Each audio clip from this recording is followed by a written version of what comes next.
아침에 나로 주의 인자한 말씀을 듣게 하소서.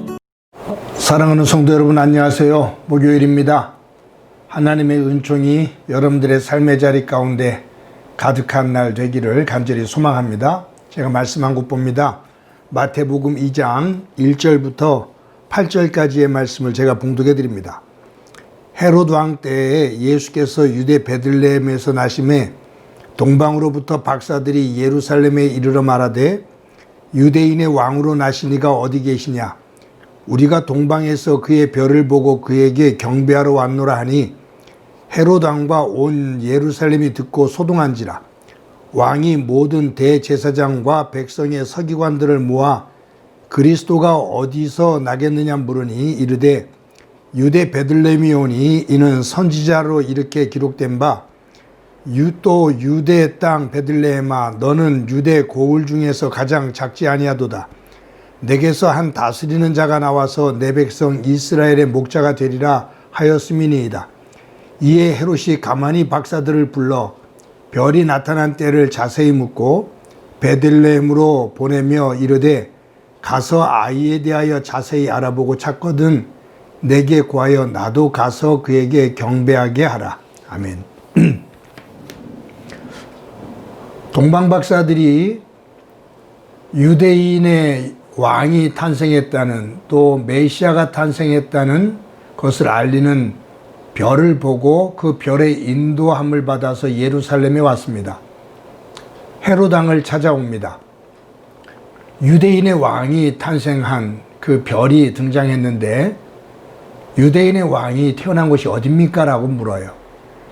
그때 당황한 이 헤롯이 대제사장과 서기관들을 부릅니다. 이 동방박사들이 말하기를 유대인의 왕이 탄생했다 하는데 그곳이 어디냐라고 물어요. 그때 서기관들이 베들레헴입니다 라고 말해줍니다. 그때 이 헤롯 왕이 동방박사들을 가만히 부릅니다. 다른 사람들을 몰래 한쪽 조용한 곳으로 불러들입니다. 그러면서 하는 말이 베들레헴에 가서 아이에 대해서 자세히 알아보고 그 아이가 태어났다면 나에게도 알려달라. 나도 가서 경배하기를 원한다 라고 말합니다. 이 동방박사들이 헤롯 왕을 찾아서 유대인의 왕이 탄생했다고 말하면서 우리가 그에게 경배하기 위해서 왔다라고 말하거든요. 그러니까 이 헤롯 왕도 나도 가서 경배하게 그 아이가 태어났다면 그것을 나에게 정확하게 알려달라라는 말입니다. 저는 이 본문을 읽으면서 이 경배, 공경해서 엎드려 절을 하는 겁니다. 상대방을 공경해서 엎드려서 절을 하는 최상의 예의입니다. 동방박사가 아기 예수님 앞에 경배하러 왔다. 그런데 헤롯 왕도 하는 말이 나도 경배하려고 하니 나에게 알려달라. 똑같은 경배라는 단어를 씁니다. 그런데 이 헤롯 왕의 경배는 위장된 경배입니다. 아기 예수님 앞에 경배하는 것이 아니라 아기 예수님을 찾아 죽이려고 하는, 그런데 그 속마음을 숨기고 경배라는 단어로 위장을 한 겁니다. 위장했다라는 것은 거짓으로 꾸민 거거든요. 위선은 거짓으로 선한 척 하는 거거든요. 여러분, 여기에서 헤롯 왕의 위장된 경배를 가만히 생각하면서 떠오른 사람이 두 사람이 있습니다. 한 사람은 가룟 유다입니다. 예수님께서 십자가에 달려 돌아가시기 바로 전날 날이 새도록 겟세마네 동산에서 땀방울이 핏방울이 되도록 기도하십니다. 그때 가룟 유다가 로마 병사들을 데리고 와 내가 입 맞추는 사람이 예수니 그를 잡으라 라고 약속을 하고 기도하시는 예수님에게로 다가갑니다. 그러면서 예수님에게 라삐어 평안하십니까? 라고 말하면서 입맞춤을 합니다. 라삐어 평안하십니까? 인사와 함께 입맞춤. 겉으로 볼 때는 굉장히 사랑스러운, 존중하는 그러한 모습인 것 같지만 그것은 위장된 인사입니다. 또 한 사람이 생각나는 사람이 있습니다. 사울 왕입니다. 아말렉과의 전쟁을 할 때 하나님께서 아말렉을 멸망시키면 살아있는 어떤 것도 가지고 나오지 마라. 전리품을 가지고 나오지 마라. 라고 명령을 하셔요.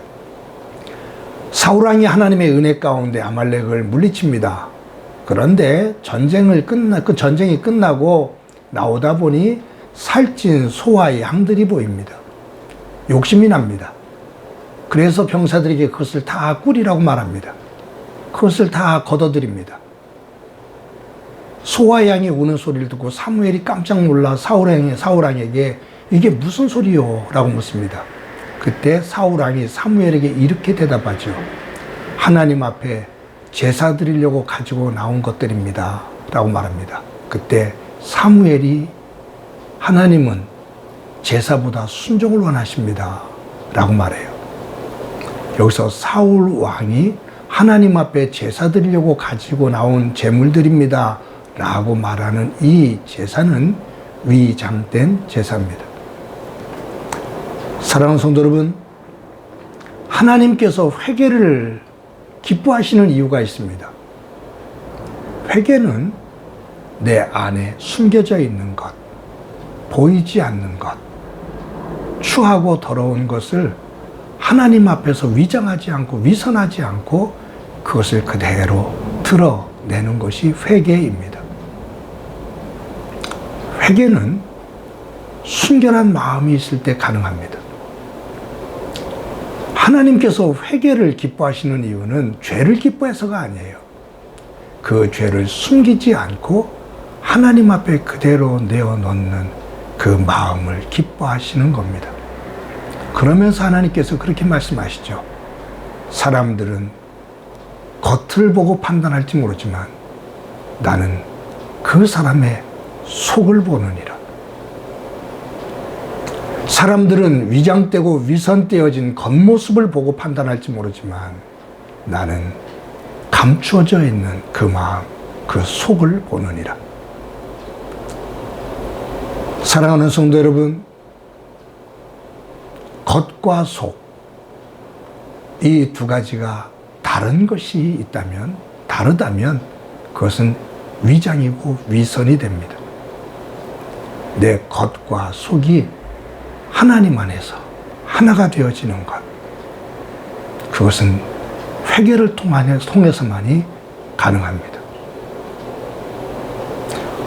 오늘 이 헤롯 왕이 동방박사들에게 나도 가서 경배하도록 아기 예수 그가 있는 곳 그것을 나에게 알려달라. 나도 가서 경배하게. 위장된 경배, 위장된 믿음. 오늘 우리로 본다면 위장된 예배. 이것이 되어지면 하나님과 우리는 멀어집니다. 하나님의 거룩함과 하나님의 사랑과 하나님의 능력을 볼 수가 없습니다. 오늘도 하루를 살아가면서 저와 여러분들이 하나님 안에서, 성령을 통해 하나님 안에서 우리의 내면을 돌아다보고 동방박사처럼 순결한 믿음을 가지고 아기 예수님 앞에 경배하는 그 믿음의 사람이 되어지기를 간절히 소망합니다. 헤롯 왕의 경배의 속성이 혹이라도 저와 여러분들 속에 있다면 말씀의 검으로 제거하고 순결한 경배의 주의 백성으로 세워지는 귀한 날 되고 그 위에 하나님의 은혜가 가득하기를 간절히 소망합니다. 한번 기도합니다. 하나님 아버지, 동방박사들이 아기 예수님 앞에 경배하기 위해 찾아올 때 헤롯 왕도 나도 가서 경배하게 그 아기 예수를 찾으면 알려달라 라고 말을 하지만 동일한 경배라는 단어를 쓰지만 헤롯 왕의 경배는 위장된 경배인 것을 저희들 압니다. 저희들이 하나님을 믿을 때 그 믿음이 위장된, 위선된 믿음이 되지 않도록 주님 도와주시고 우리가 하나님 앞에 예배를 드릴 때 위장된 예배가 되어지지 않도록 언제나 우리를 성찰하는 하나님 안에서 순결한 믿음의 사람이 되도록 도와주옵소서. 오늘도 맑은 영을 가지고 하루 살아가게 하옵소서. 예수님의 이름으로 기도드립니다. 아멘.